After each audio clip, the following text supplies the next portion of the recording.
looking around. Listen, make I tell you what it's all about. Don't tell you what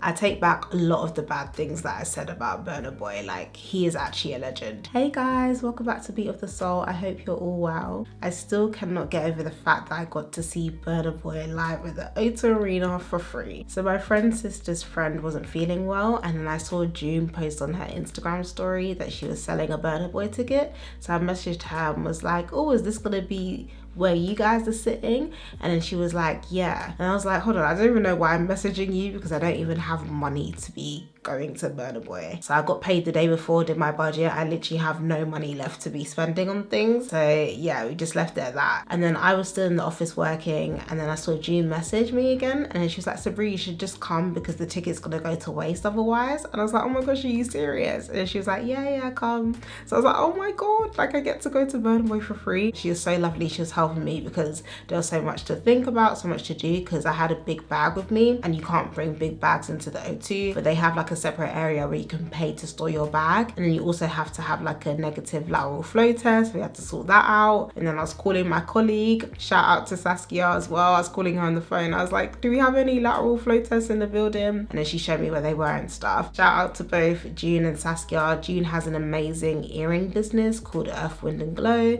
So if you like jewelry or want to buy someone jewelry as a gift, make sure you check it out. And Saskia has a YouTube channel with her partner, so make sure you check that out. And thank you to my girl Shalape, because she was helping me as well, because she had the tickets and she had to transfer me them, and then it was just stress getting into the venue because they were like, you need to log into the app to show the tickets, you can't set screenshots. So I was like messaging her, calling her, but then obviously I couldn't hear people because there's so many people in the arena, and it was just, oh, it was so stressful. And then I was supposed to meet them in the Sky Bar because that's where they were, and then I thought I was there but I was in the wrong place.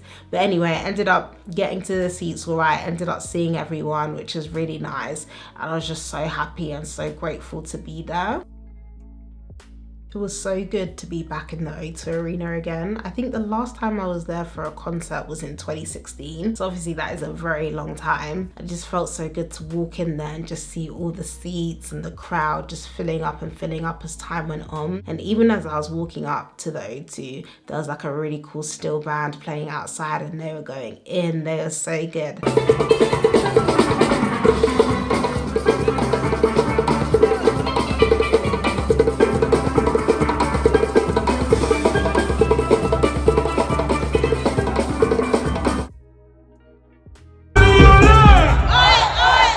Everybody blow your trumpet!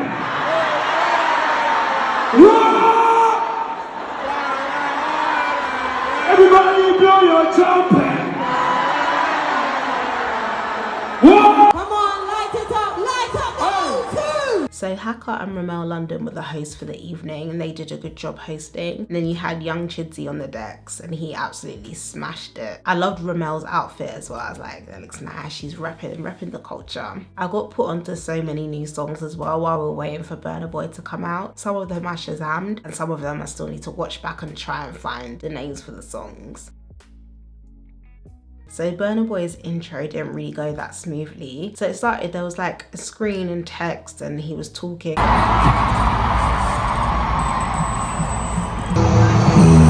been drifting through life, facing many giants, obstacles. It was kind of like a documentary style trailer kind of vibe. And I feel like because there's so much stimuli to take in, I wasn't really taking in what he was saying or what I could see on the screen. I don't feel like I would have went with that kind of medium for that kind of intro, because I feel like you can't really take it in properly. I feel like that would have been really good to see like just before we went to the concert as like a trailer on social media or something like that. And then you could see the spaceship, and we were just waiting for time. It was really awkward because it's just like, what's going on? Is he okay? What's going on behind the scenes? So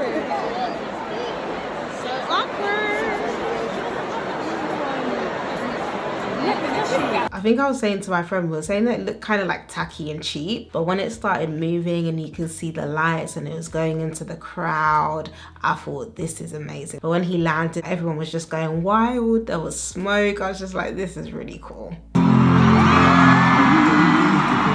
And with that kind of landing and intro, you just knew like to expect greatness from there on. They only respect the money and the violence, so I get to show them Wetin Dey Sup. This was a really nice performance. I love the visual effects on stage of the O2 Arena. I thought that was really cool. I would have loved to have seen behind the scenes of how that was made exactly. But for the rest of the show, I wasn't really feeling the VFX. I thought it was like, okay. I think I'm a lot harsher when judging people's visual effects now after seeing what I saw at Stormzy's concert for the Gang Signs and Prayer Tour. If you haven't watched that concert throwback, make sure you do. Those visual effects were insane. Out of all the concerts I've been to since seeing Stormzy, none of them have touched his visual effects. I wonder who designed them. I feel like all artists need to go to whoever did his tour, go and use them for your visual effects because it was top notch.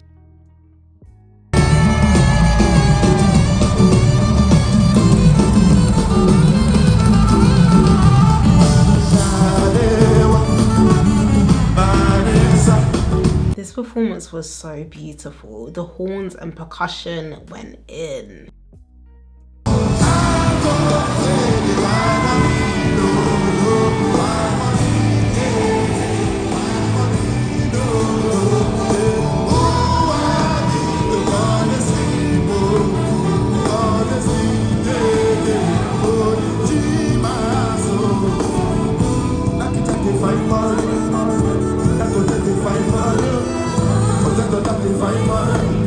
Why we don't go find money?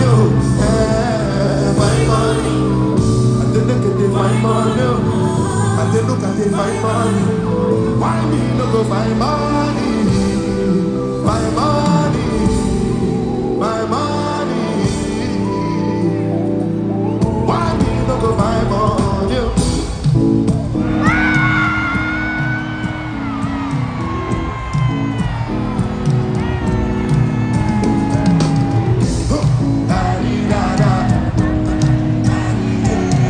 Sorry, but did you see that transition?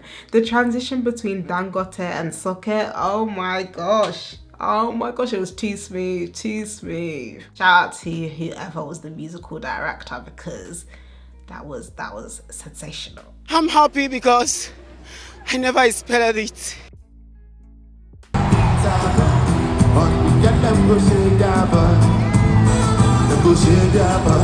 No joking around. Listen, make I tell you what it's all about. Don't tell you what I Another brilliant performance. The pyrotechnics was so cool. I always wonder how like performers feel when they go off. Like, does it scare them or do they just get used to it over time?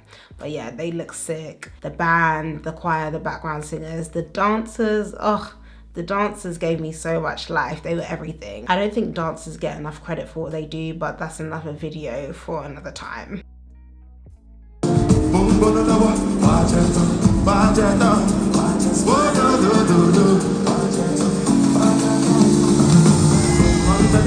I was so pleased to hear this song live because this song is such a tune. I remember how I felt when I first heard it. I was just like, wow, this song is truly something. And it's nice to hear those kind of like Afro house vibes being played live by the band and then hearing the backing singers as well. It sounded really nice.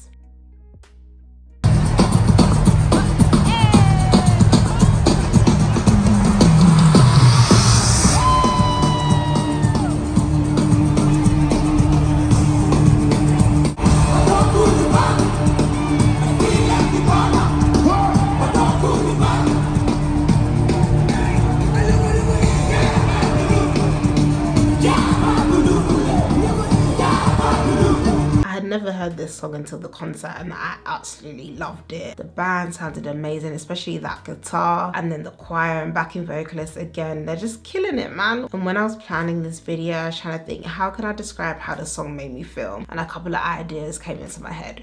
You know when you feel like you're proper low in energy and it kind of feels like someone is like pumping you out with something, and then as they keep on pumping you out with something, you just feel more and more rejuvenated and more alive. Like, that's how that song made me feel. And then the other thought I had, like, say if you're watching a movie or a TV show or something and someone's died and they're trying to bring someone back to life, I feel like that's the song that they would play that would raise them from the dead. Like, it just has that kind of energy for me. Everyone's just going, Yaba, Buluku. When's the last time somebody did it like this? So much ice on me bumper club in spring. That's why everybody hating on me like Chris. Kilometre. I don't come.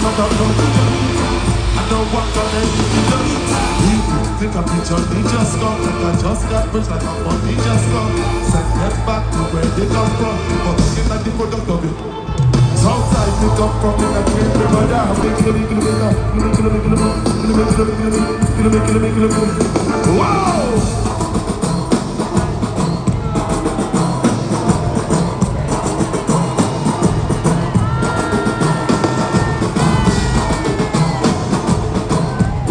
Performance gave me so much life. Make sure you stay tuned for part 2 as well, where I upload all of the concert footage. The intro to that song was amazing as well.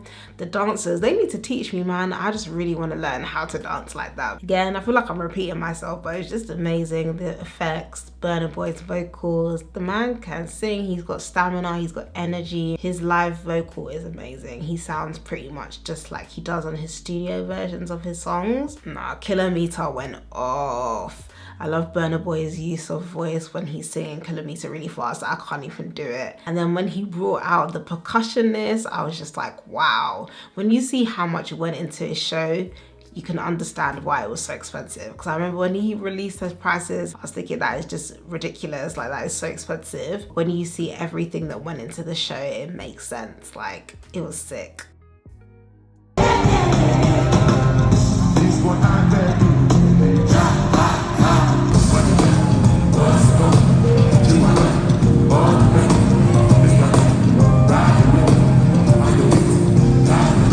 This was definitely one of my favorite performances. I love how the choir came out to that part of the stage, like the way they were positioned, it just looked amazing. And they were just giving us energy, vocals, movements, dancing. I just loved them. I was watching them throughout the whole concert at different parts and just seeing how they move, how they interact with each other. It just made me so happy. And if you watch my Summer of Soul documentary video, I was saying how like when Gladys Knight and the Pips are performing, their background singers just gave you so much life because they were singing, giving you full-on choreography. And I was saying how you don't really see that anymore, but back then that was like the standard. So it was nice to see that again at the Burna Boy concert. I feel like more people need to have that energy. And I love how the pyrotechnics match the beat. That just looks so pretty.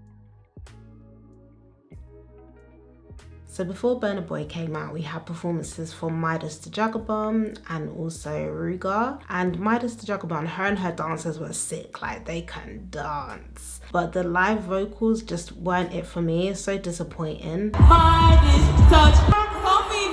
And then with Ruga, I'd never heard of him before the concert, but his live vocals weren't good either. But I'm definitely gonna check out his music on Apple Music because I feel like I would like his songs. Omah Lay was so cute. He seems so humble and I just love how he expressed his gratitude and love for Burna Boy. And he said that this is his first time in London as well. So that must have been a pretty big deal for him. Like your first time in London performing at the O2 Arena. That is a huge deal. Like he should be so proud of himself. But again, his live vocals weren't good either. I just feel like more people need to put time into the craft of performing live. I know it's not easy, but if you practice and get that help, like it's definitely doable. I feel like the crowd is what made Rema's performance because he was barely singing. The vibe was everything though. I felt bad for him as well because they cut his set. We were like, another banger. The other banger didn't come. His set got cut. Set finished, set done. You said another banger, another one,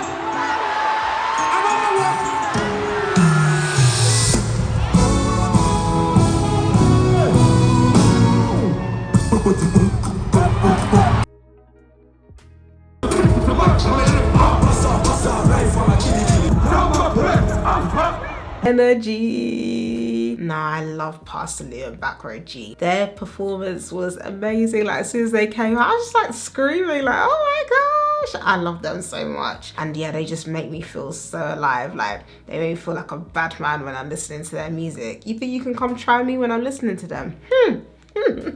I love the way their music makes me feel and they sound amazing live.